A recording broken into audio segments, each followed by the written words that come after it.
Welcome to the Ask Pastor Law podcast. We had a video released last week that gathered a lot of momentum.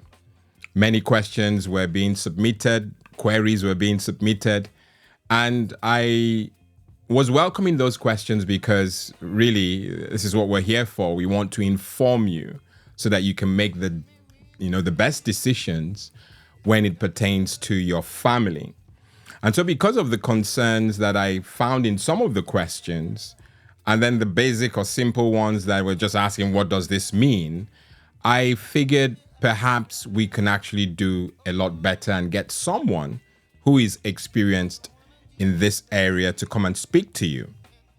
Now, in case you're wondering what the video was about, I was hoping that you didn't ask that because you should be watching the video, naughty. It was homeschooling versus traditional schooling.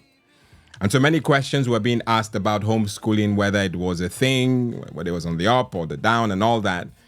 And we had to address those questions. Like I said, we found a couple who are doing exactly that.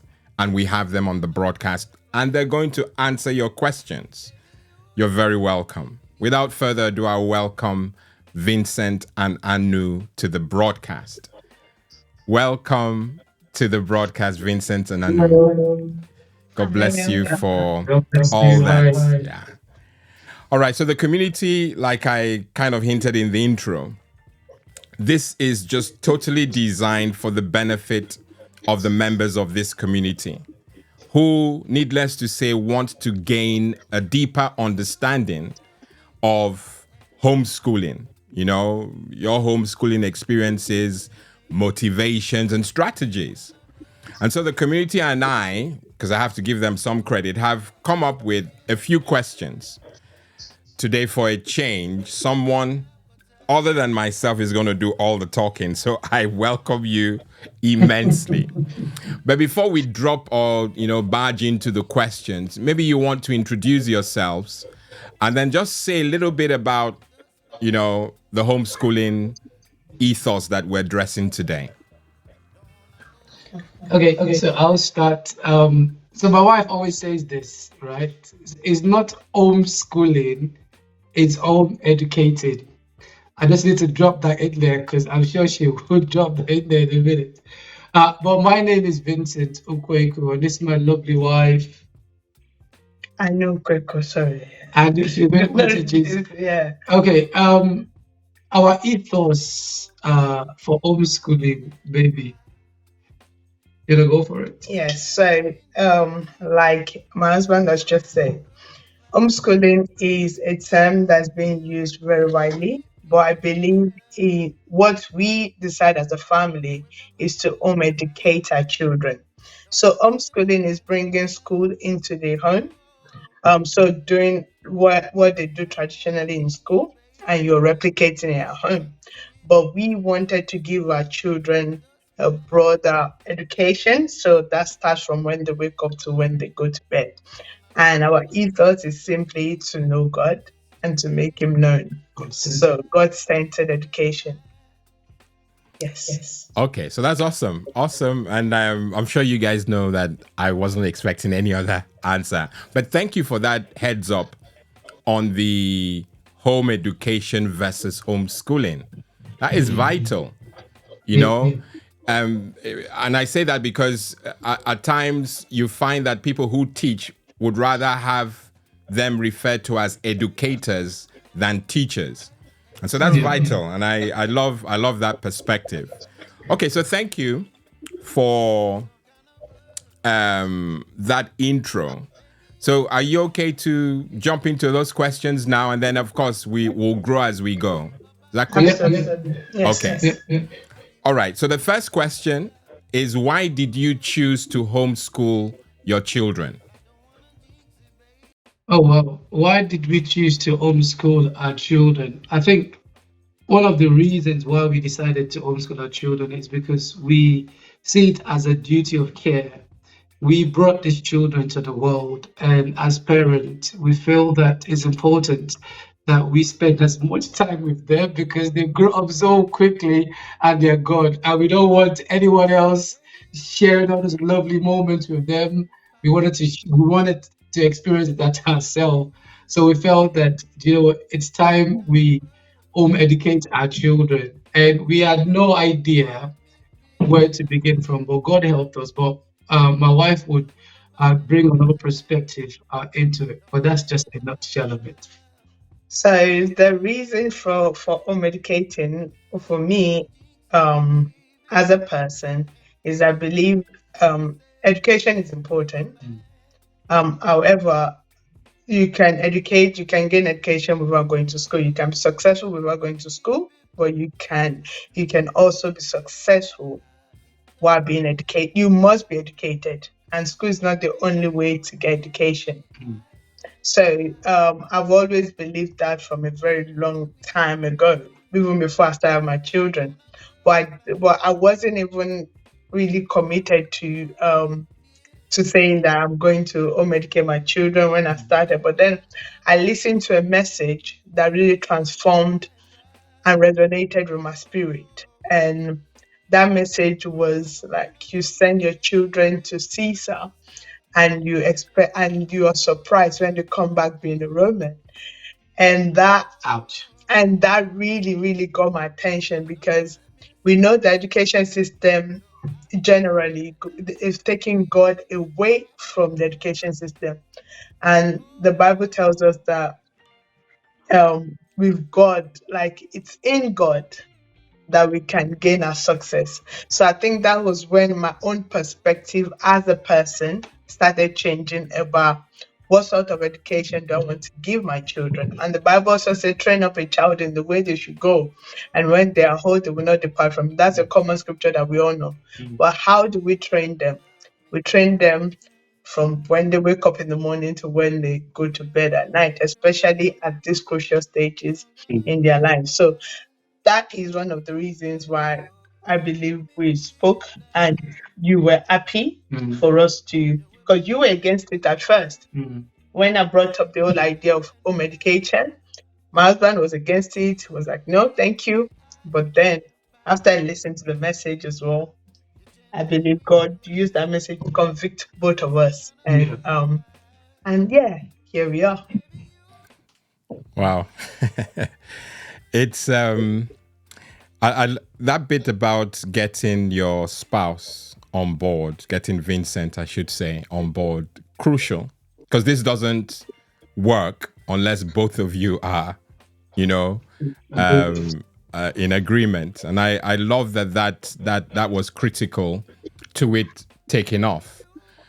Do I have a question related to that? No, I think you addressed, and I love that.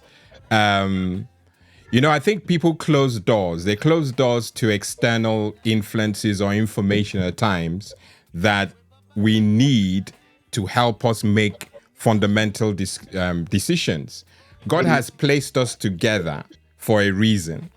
The Bible says, iron sharpeneth iron. So you have been sharpened by somebody else's testimony or ministry, and it has helped you come to grips with, both of you, I should say, with this wonderful idea. I suppose we can go straight to the second question. So how long have you been home educating? Notice I've corrected myself. How long have you been home educating, and what grade levels are your children currently in? So we started home education in 2020. Yes, Just to be precise. We started. So Daniel went to nursery at the age of 3. The first academic year when they start the preschool. So he went to nursery for just 3 months, and it was during that process. I think it was in January we decided to take him out, and then not knowing that COVID was even about to hit us. Then so we had 3 months of ahead of the time before COVID started. So then everyone had to homeschool or home educate their children anyway. So so it's been 3 years. And also our firstborn is 7 years old, so it would, if he was to be going to school now, it would be year 3. Our second born is 5 because he is born in December, so we'll be going into year 1. And our third is going to be 3, so she's the preschooler at the moment. Yes. Wow. Okay, so there's from that calculation, you have 3 who are active, and then because I know you have 4. Yes. So a Okay, baby, 1 year okay, old. okay. Wonder what that looks like. He seeing it from afar. Oh, okay. Why you guys not going outside anyway? But it's lovely, absolutely lovely. Okay, so we'll go to the next question. So what's a daily routine like for home educating your children? Are you able to give us a picture? So the beautiful thing about home educating your children is that every day is different, right? And that's the beauty of it. Some days we start with an I. What I mean I is that we wake up early. Children wake up early. We get them ready on time, get the breakfast, get the devotion out of the way, then do the homeschooling. Whilst I'm in the office, they're doing the homeschooling. And some days it's the totally opposite. They don't even want to do anything in the morning. In fact, they don't even want to wake up in the morning. We just have to work around that. So every day is dynamic, every day is fresh, every day is different. And that's the beauty of it. It's not stagnant, it's not mundane, it's different. Okay. So I'll give an example of what a typical day would look like. So, say for example, we went to bed early. We wake up around 7:30. The children are up. Obviously, mommy and daddy are up prior to the children waking up. So from 7:30 to around 8:30, they get to freshen up, lay their bed, say their prayer, do everything that they need to do, and then they have their breakfast. From around 8:30 to 9:30, they have their independent work that they do outside of mom because we're in a different season. So I have a 1-year-old, a toddler, a soon to be 3 years. So she's technically 2 at the moment. So I need time with them as well. So while I'm doing that and I'm also settling them, they are doing their independent work. So in the independent work looks like math workbook and handwriting. Then they do their piano practice, and sometimes they get to do their piano theory, like a video of a piano lesson. So then after that, we do our devotion together as a family, like everybody, we are all hands on, everybody is banging every instrument just to sort of like get the whole atmosphere joyous as much as we can. And also after that, we might decide to do chores. And chores might look like them doing their laundry, for example, which is part of educating them. So during the chores, for example, let me just use a classic example. While doing the chores, I will ask them to sort their clothes. Sorting is a terminology that you use in math. So sorting into piles, sorting your color to your white to your darks, so they know how to sort their clothes now themselves, because that's the training, that's the education that I want to give them. So when they are 15, when they're 16, I won't be running after them to do their laundry. And because we are home, moms tend to do everything. But now I'm relieving myself to train. Not Well, this mom.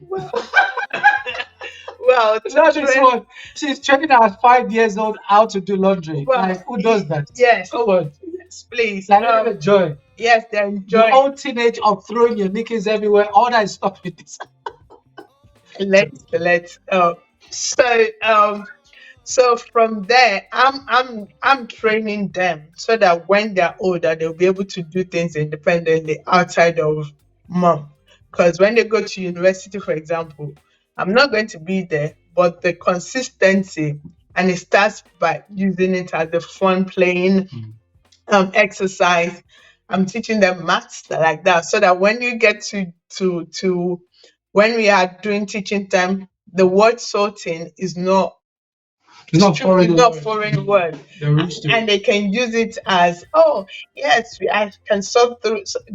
Does that make sense? Like, this is the way we solve. Like, I just use that as a generic example of what it looks like in our house, like, in educating our children from morning to. And then from there we have a teaching time where they sit on their desk, and after that we have a read aloud time where it's outside of the desk.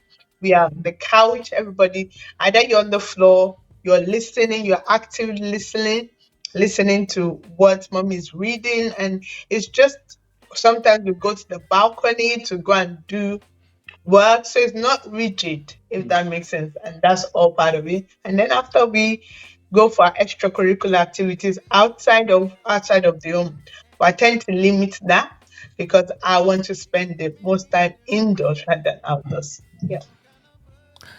That's actually quite useful because you've just mentioned the outside or outdoor activities, because there is a question that follows this particular question. How do you ensure that your children's socialization with peers outside of home educating, how do you make sure that they are not socially, quote unquote, if you permit me, disadvantaged? Okay.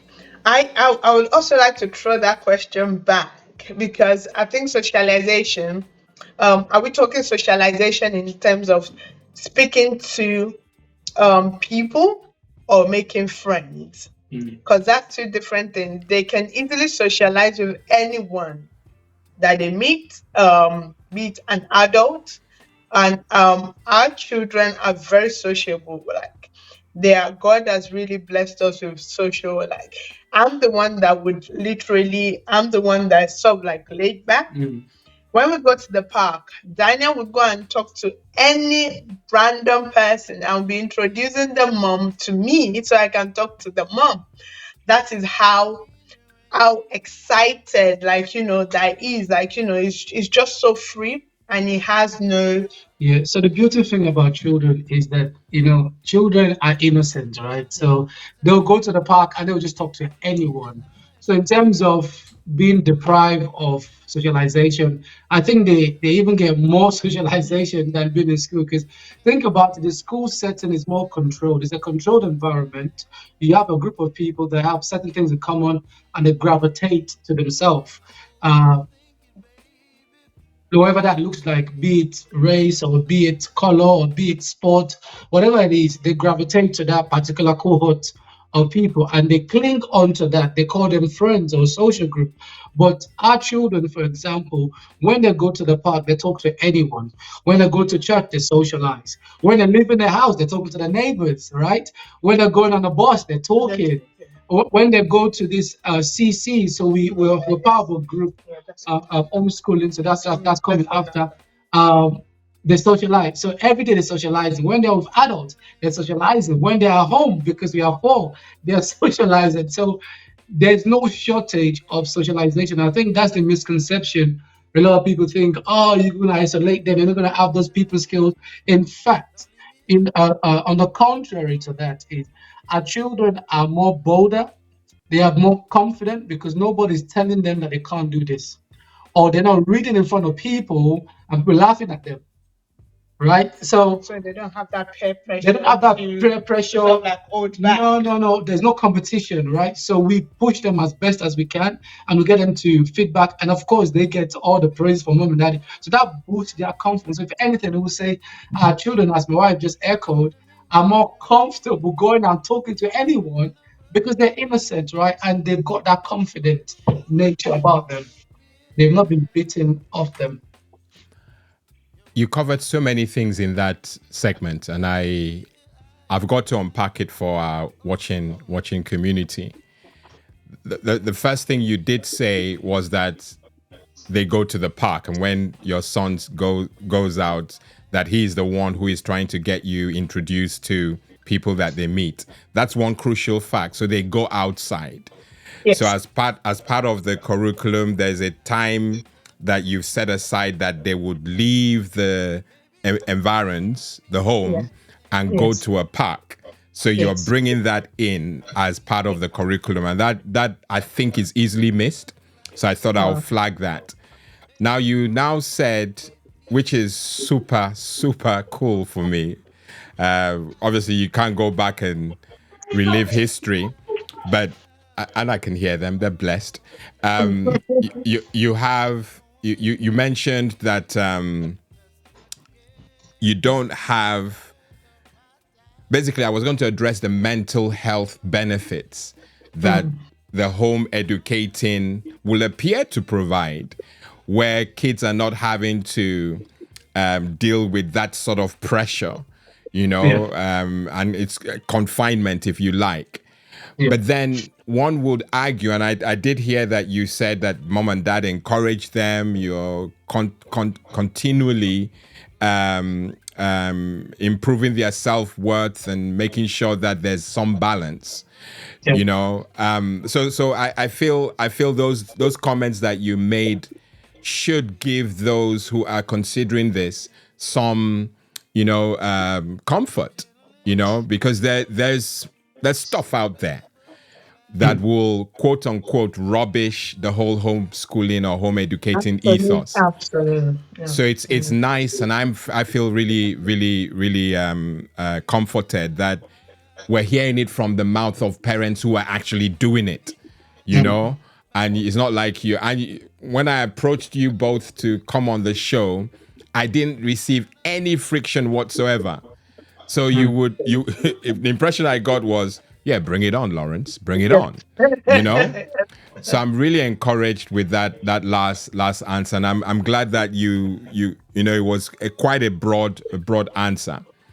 So I think if we segue to rather from that to challenges that you may have encountered, because it's important to know that with every endeavor there has to be, So the community would love to know what challenges you've encountered while home educating and how you've overcome them. I'll go. Yeah, we could take it together. Okay.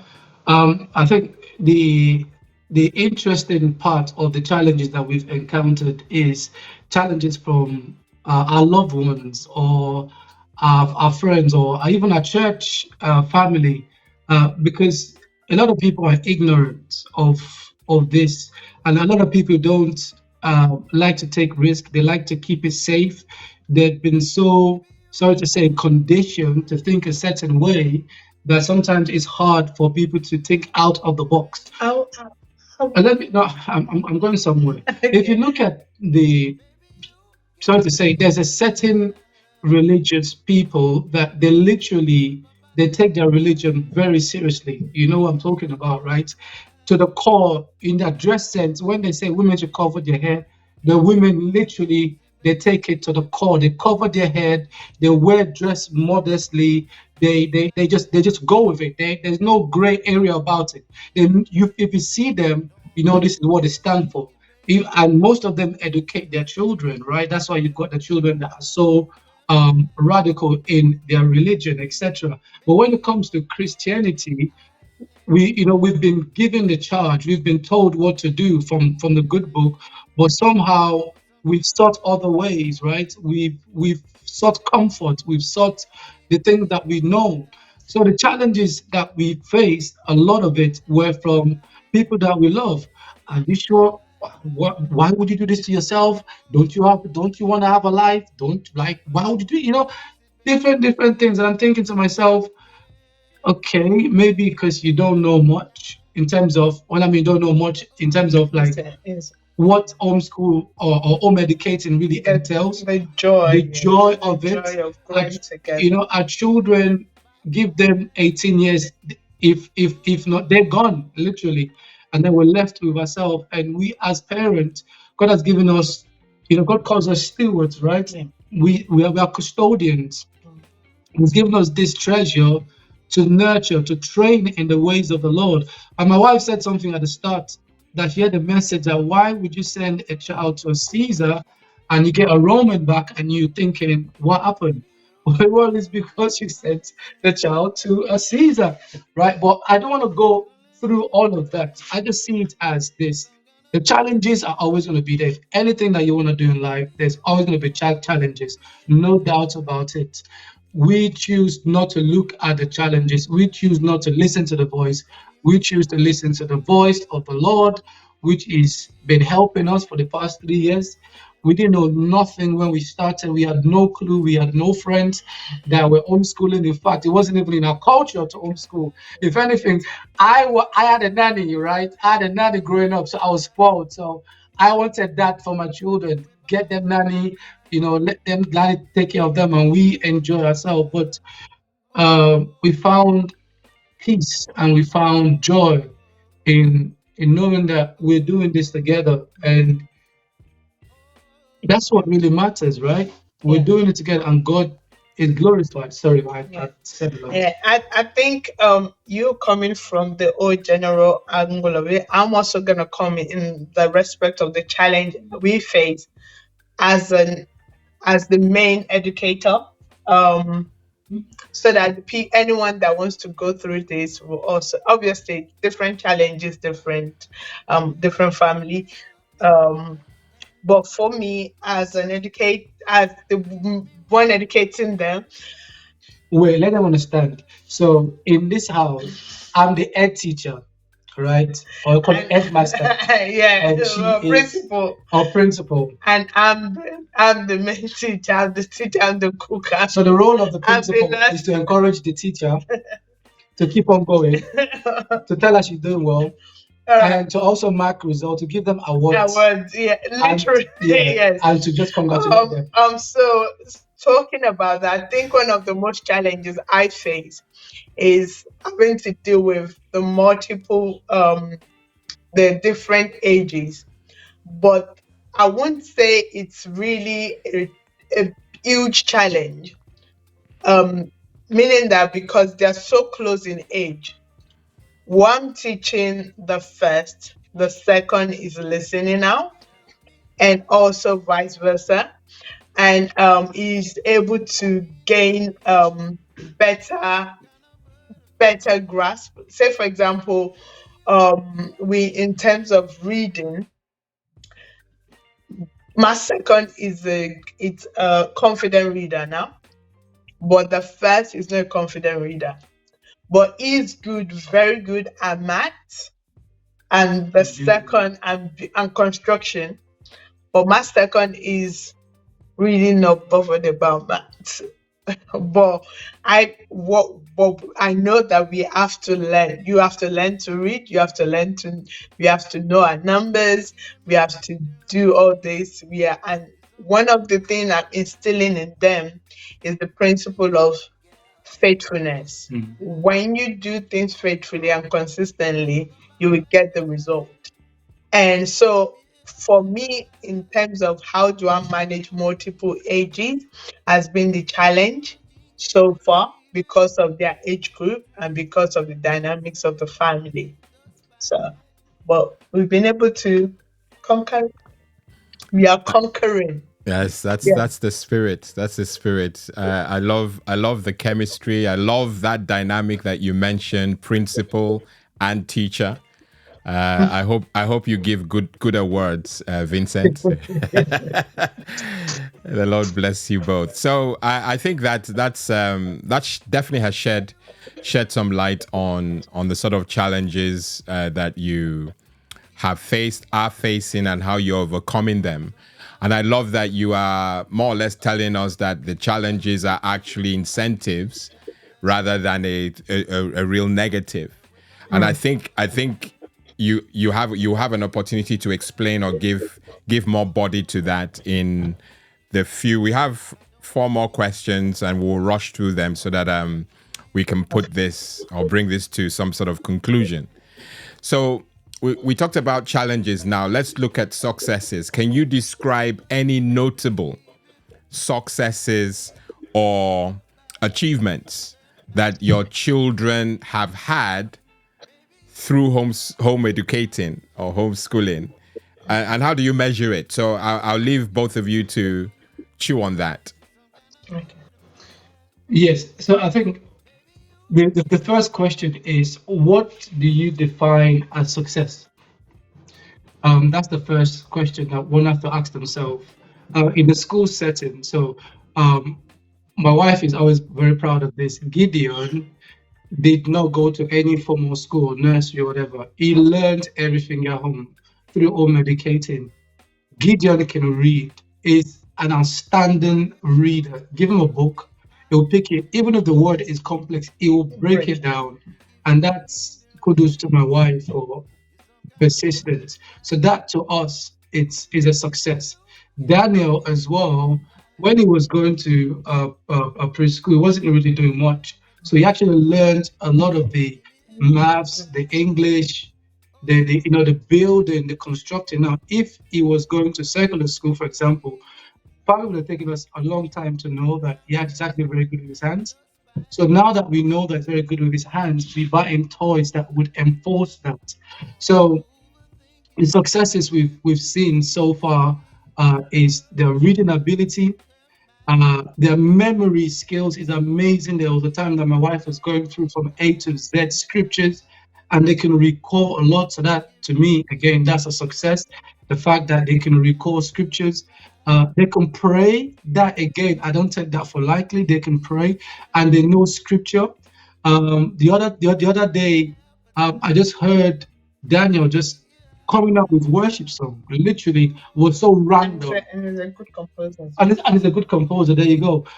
Just a random coming up with worship song. And just to me, that was just a joyous moment, because a lot of times you hear kids, what comes out of their mouth is what they've heard consistently. And for Daniel to just come up with a worship song, that tells me that that is all he's surrounded with, right? So whatever that goes in is not what that goes in that defiles, what that comes out, isn't it? So what is coming out of him is actually giving life. And that time we needed that worship song. So again, that's to us is a success. The fact that one, he can read, both of them, they can write, that's a success. Maps, that's a success. We're still going. We're not there Like, yet. we're not like But it's these a are little, journey, isn't yeah, it? these are little. Because they're year 1 and year 3, so we're still going. Although we don't use the government curriculum or the government Yeah. we're going at their pace. Can I just drop something? I just feel like someone needs to hear this. This is so crucial. Now, we are not in any competition with the secular schools, right? We couldn't care Traditional less. school. Huh? With the traditional. With traditional school, we couldn't care less about that. Let's just make that very, very clear. So it's not as if that we're constantly trying to strive to better our children because of what they might have been if they're going to secular school. None of that. Our main goal is one: let God be center of our children's education. Let them see education from the lenses of or the perspective from heaven, right? We are kingdom citizens. We are in this world, but we're not of the world, as the Bible say. So our definition of success would not be for our children to be doctors. No, our definition of success would be if Daniel become a man of God that goes out there doing great exploits for the kingdom. And I couldn't care less if he's a carpenter. I couldn't care less if he's a plumber. That to me doesn't matter. As far as that to us is success. Because when we check out of this world, God is not going to say, well done, you CEO of .com, google.com, you earn 3 million, trillion, whatever. No. And that's a strong belief. How many souls did you bring to the kingdom? What did you do? How many lives did you impact?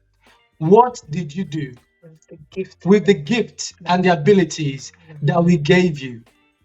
That to us is our number one focus, our number one goal. Come on. You know I got that, right? You know I'm saying that, right? You have to put it. Your home must be really, really fun.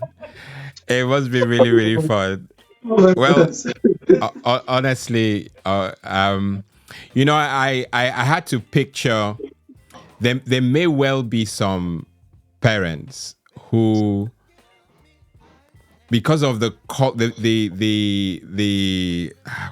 pressure of culture, who won't have conceived what you both are doing now. It will be unthinkable.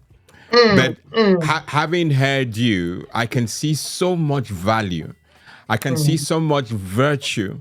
And in fact, we complain that our kids can't wait to leave home, or our children are dysfunctional because they're being exposed to things outside. This is, in my humble view, a remedy. We're worried about people forcing or force feeding our children with information. This, in my humble view, again, is a remedy because it's controlled. I know that there'll be people out there who would say it's too rigid, it's too plastic, you're not giving the child opportunities to express themselves on their own and things like that. But I'd rather I'd rather do that, especially with the filth and the noise we're now exposed to in the 21st century. I'm so glad we went in this direction, because seriously, I feel that there will be people who are contemplating, who want to make this crucial decision.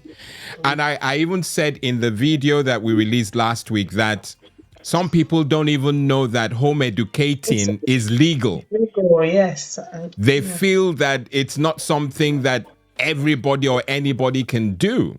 I know that there's an equipping. In fact, the next question that I have for you would help address this. But it's important that the community know that this is allowed. Absolutely. And it may not just be allowed in the UK, it could be worldwide. But people don't know, and once their children are a certain age, teacher, take my over. child.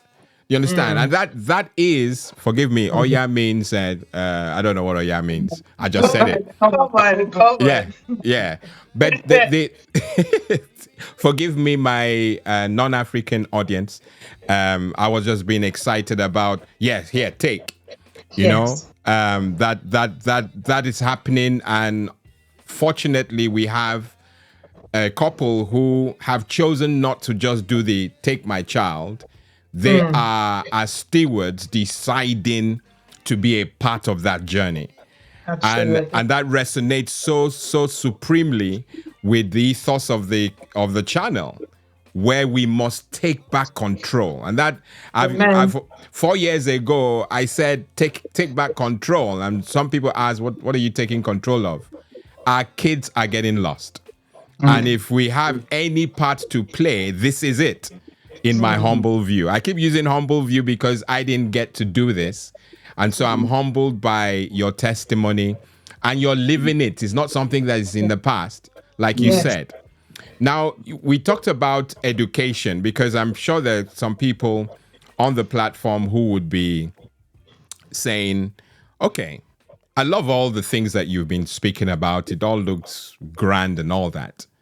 But how does one prep themselves? How do you educate yourselves to a level where you can feel that you are giving your child or children not necessarily the same, but at least some semblance of a curricula that one can say is helping the child measure up with people their age? And so what educational standards or requirements are you following? Obviously not word for word, in your own way. And how did you educate yourself? How did you get to where you are? I mean, I'm intrigued on this particular answer, because I can hear it already. So, like I did say before, that I did not. We wanted God to be the center of their children's, and also we wanted to choose a biblical worldview for them in how we educate them. So I know going to the UK government curriculum is outside of what we really want to teach them. So I do not we are not educating them using the government curriculum. So we're using a classical classical curriculum. So it's a classical way approach in the way we are teaching our children. And also, we have a group, a community that we are part of called Classical Conversation. So it's an American American company. No, American curriculum. Sorry, yes, I beg your pardon. It's an American curriculum that is now gaining momentum here in the UK, and they go from preschoolers to up until the age of 18. So that is how the curriculum works. It's obviously your choice as a family if you want to do it by yourself or within a community. We chose to go with the community aspect of it because we believe like not only are the children do they need the community, moms and dad also need the community to sort of like encourage each other, to sort of like advise each other in terms of do I have a qualification? As far as anyone can read and can write, you are capable of educating your children. I'll say it again. As far as you can read and you can write, you are most definitely capable of educating your children.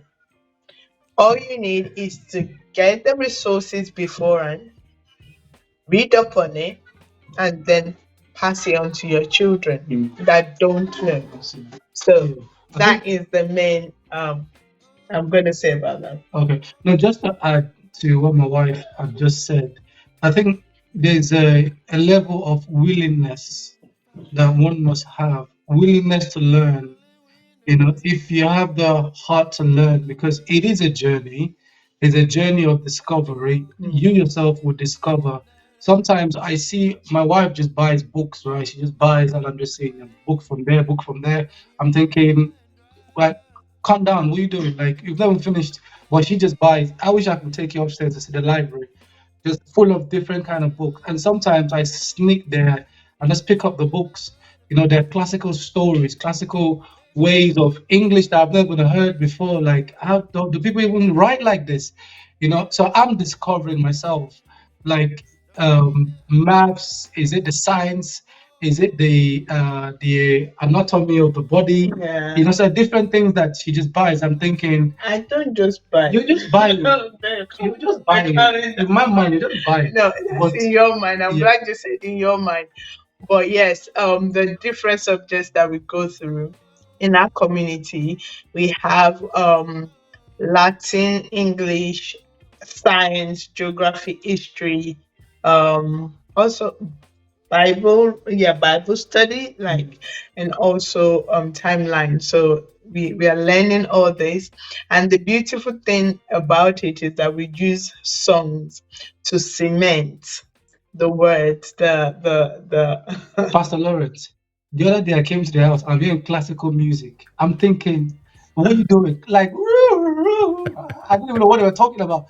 But she's playing, she said she want to expose my children to different kind of music, not of just course, like of course, why not? If growing up in Nigeria, all you hear is just Afrobeat or Yoruba song, but when you hear the Quaker families, they're listening to like classical music. I'm thinking, like, why not? If not, why not if not? Exactly. Because yes.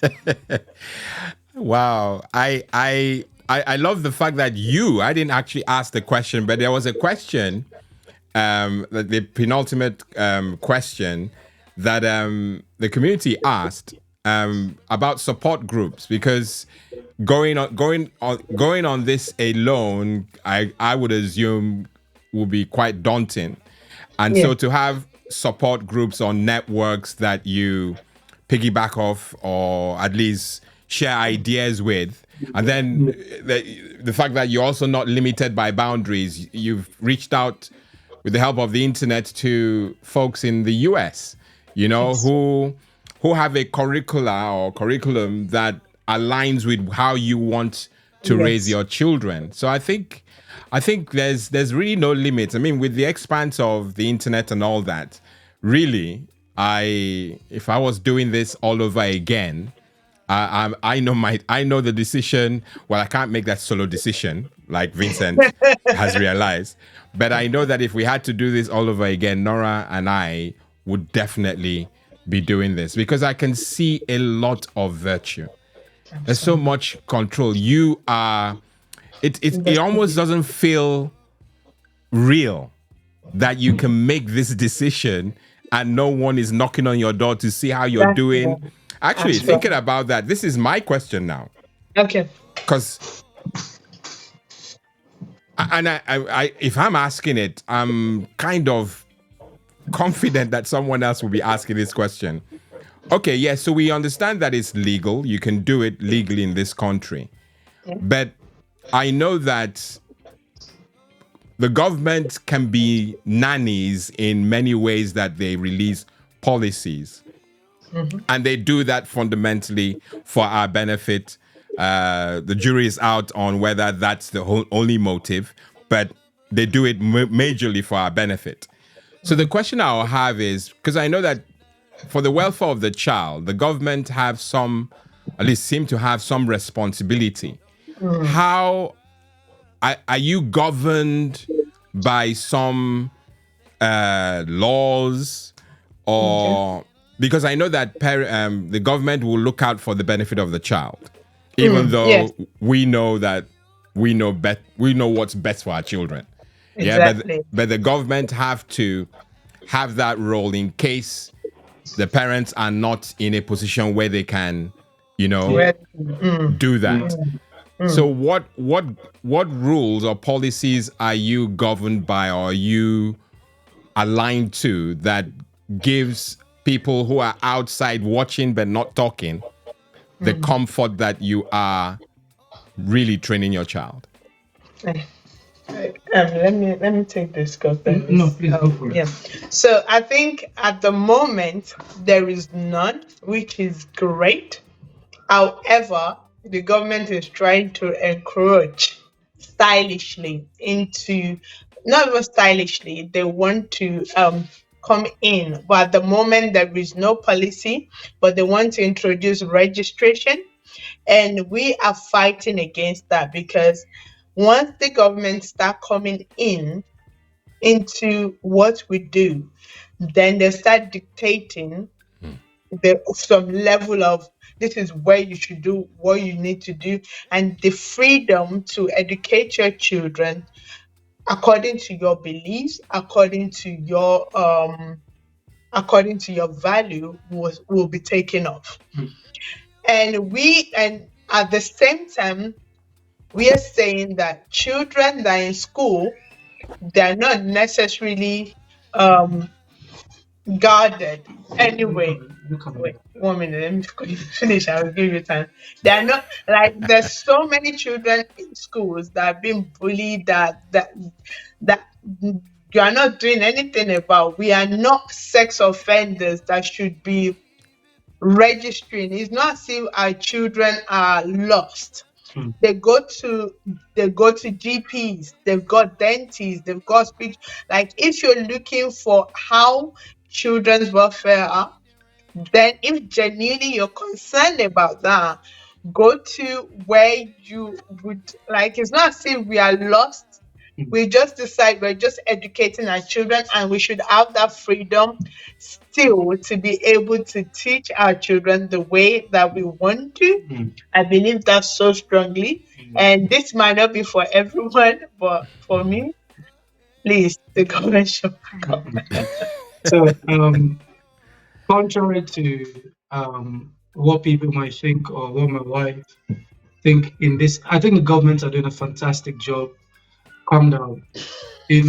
Like as Pastor Lawrence said, there's some people that might not be privileged enough to educate their children, or there's some people that genuinely want the state to educate their children. And I feel that, wait, calm down. The government is doing a fantastic job. Don't get me wrong. Whether what they're teaching them aligns with your value or not, I'm not talking about that. I'm talking about they're doing a fantastic job to provide free education for children. There are countries whereby they don't have that luxury. So kudos to the government for what they're doing, and I respect them. And you asked a very good question that who governs us. We have the ultimate governor up there who governs us. Come on. The King of Kings, the Lord of Lords, the Alpha and the Omega. He Go is for our it, bro. ruler. Come on. He is our governor, right? So he checks us. So It really even does check. when we don't do things well, Oh, Holy as Spirit it checks. checks us. There have been times whereby we've not acted well, we've not said things right. Well, when we're sleeping, there's that check that makes us reflect and say, okay, maybe tomorrow we'll do better or we'll take time out. So we're not always getting it right, but we know somebody that is there with us. We're not by ourselves, by the way. We have the Holy Spirit that guides us, especially being a believer. So let's give our credit to where credit is due. The government are doing a fantastic job in what they're doing at the moment. We, as a family from a Christian background, we feel that it's important that we take our responsibility seriously as parents, and because God has blessed us with time and resources, so we feel that it's important that we take that burden away from the government and take on that burden because it's a beautiful burden It's a to beautiful raise burden. our children Yes. It's a based on the principles that we feel. So if you want to send your children to school, that's fine. But we, from the Quakers family, we feel that it's important that we not just talk the talk, but we also walk the walk. Let's raise our children by ourselves with God's help and God's guidance, and let's see what God will do. Let's put him to the test. Let's not give all the fault, all the um, um, everything to the government to then train your child and then you no. There's a lot going on out there, and we're not ignorant. The Bible says, behold, gross darkness will cover the earth, and we're seeing it. The things that we were exposed to 20 years ago, that what the people are being exposed to now is even far worse. So we feel that it's important that we keep our children's innocence. Yes, we're protecting their innocence as long as we can, if possible. Because if they're out there now, they will be exposed to so many things. But we want to protect their innocence. We feel that the children's a childhood. We want They to should enjoy that let them childhood. enjoy that innocence of being a child. Let them enjoy the innocence and not get confused. I'll just give you something for free. When my son was 2 years old, right, Gideon, he liked the color pink, right? He said, Daddy, Mommy, I want to be a girl, right? We just laughed it out because he doesn't know anything. But I cannot even fathom what it would be like if he was in the main secondary school. Would they encourage it? Would they groom him? I don't even want to think about all the things that. Well, now he's such a boy. He loves blue and doesn't It even. doesn't matter. We love blue or pink. Growing It up, doesn't matter. growing up, I used to wear my sister's bra, right? Too much. No, It's we're being okay. real.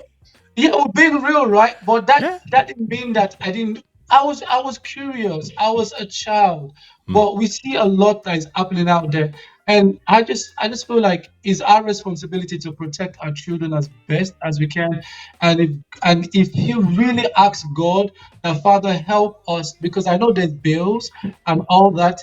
God will make the little that you have, because that's what a lot of people are scared of, bills and all of that. All of that. They don't have time.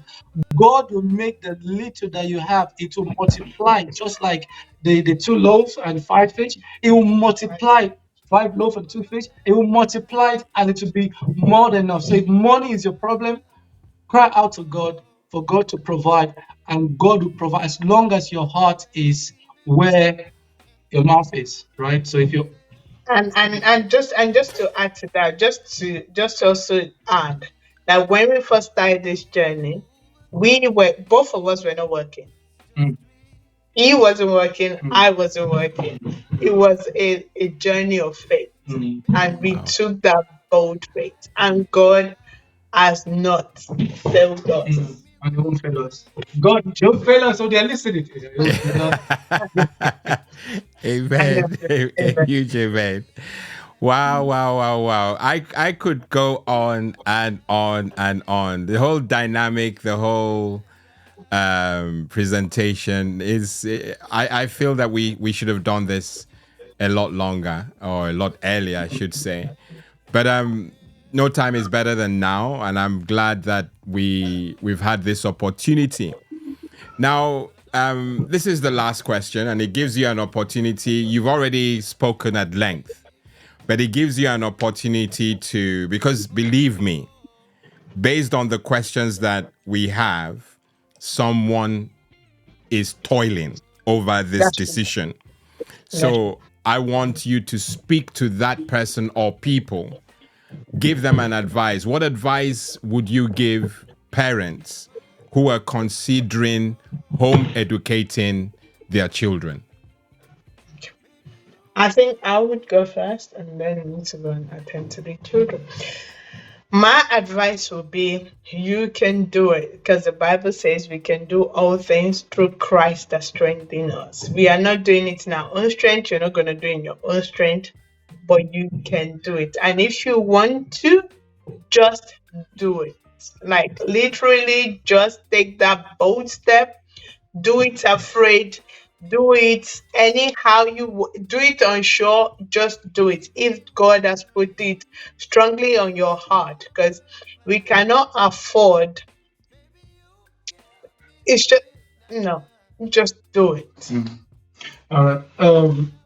I think the time is now for you to step out of your comfort zone, step out of the boat, and have faith that the Lord that has given you those bundles of joy has entrusted you. You have the right, uh, the right knowledge, the right skills. You have the right time. You are qualified. You are deputized. You are authorized. You have God's favor upon your life. The Lord has not given you the spirit of fear, but of power, love, and of sound mind. And it's such a beautiful reward to be a steward, to be the person that would birth the next biggest evangelist or the next biggest gospel artist or the next biggest doctor or whatever it is that you desire for your children to be. I feel that you have been equipped for a time like this, and the Lord is with you. There is no need to worry for such a time like this, and more than ever before. The earth is crying, is groaning, and waiting for the manifestations of the sons of God. And you have a pivotal part to play in that. And you cannot afford to delay, you cannot afford to waste any more time. Just go for it. Literally, don't look for a parachute, just jump. And if you land, and just to add as well, I think one of the biggest misconception that I had when we first started was I'm the only one within this area, Southeast London, that's home educating my child or my children. But then when I stepped out, we had a sports day in July, and 400 children came out home educating just Southeast alone. that's minus the parents. Minus the parent. So the homeschooling is gaining Home education is momentum. growing. Well, some people still homeschool their children. Okay. We are the one that's home educating our children. So it's gaining momentum. So you would be you would be sorry. It's okay. Good. I love would this. be, you'll be surprised. You know when the Bible says the prophet of Baal, when was it Elijah that said, I'm the only one that have not raised the found myself, raised my head to the bow. And it was like 70,000 others that have not raised their head. So you are not alone. So please, if you need to reach out, please reach out to me, reach out to us as a family. We will put you in the right place. We will point you in the right direction. There's so many resources out there. So many, so many resources. So please. Thank you so much. Thank you so much. I'm so glad that we are at the end of the broadcast because I know the kids are dying for your attention. You said something that I'm going to end with. You said homeschooling or home educating is is a thing. It's on the rise. And you said that when parents or people who are considering this are in that negative space, that they should do it afraid. Yes. And that for me, because like you confirmed in scripture, God has not given us the spirit of fear. So if it's there, it's not from him. So we must do it. And I love just the, the the rema there is huge. And I really applaud what both of you are doing. Like I said, I'm humbled by your chemistry. I'm humbled by the energy that you have, and that can only be God. And I pray that He will, take you both from strength to strength. It's interesting that Vincent, who was not on board 3 years ago, is now champion. And all along, God had provided scripture for us to, depend on when we have downloads or we have doubts and all that. So I am so honored that you accepted, to come on the show. The community is better and richer for your 1 hour or so with us. And I just wish you well. I know that they're young now, so I know with the passage of time, they will thank you.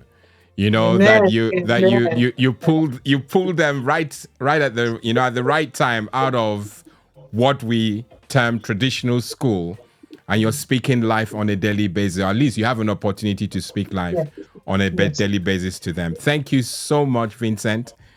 I admire you from the sidelines. I don't hide that from you, but I more importantly admire the chemistry both of you have. And I just pray that will see you through any challenges that the government may bring. You seem armed and fortified and prepared for it. So we'll be praying for you, praying for what you're doing, and praying for anybody who is considering this. Thank you so much. Thank you so much for your time. I'm going to release you as I bring the show to a close. Once it closes, you can do your thing, okay? Wow. I know that you have benefited from this. I am certain in my spirit that you have benefited from our time together. I know it's a long one, but at least you have stopped, rewind, forward, and all that, so you could do all that. And I will include some handles, contact information that you can, if you want to reach out directly or personally to, Vincent and Anu, with their permission, I'll put some of their information in the description. And also, if you have questions, because I know there's still more coming, please send those questions in. Engage with the channel. That's all I ask. Engage, and we'll bring people like Vincent and Anu, to help address some of those concerns and questions you have concerning your children. I'm going to end by saying what Anu said in her last answer. Do it afraid. Make this decision even if you don't feel every support that you want is in place.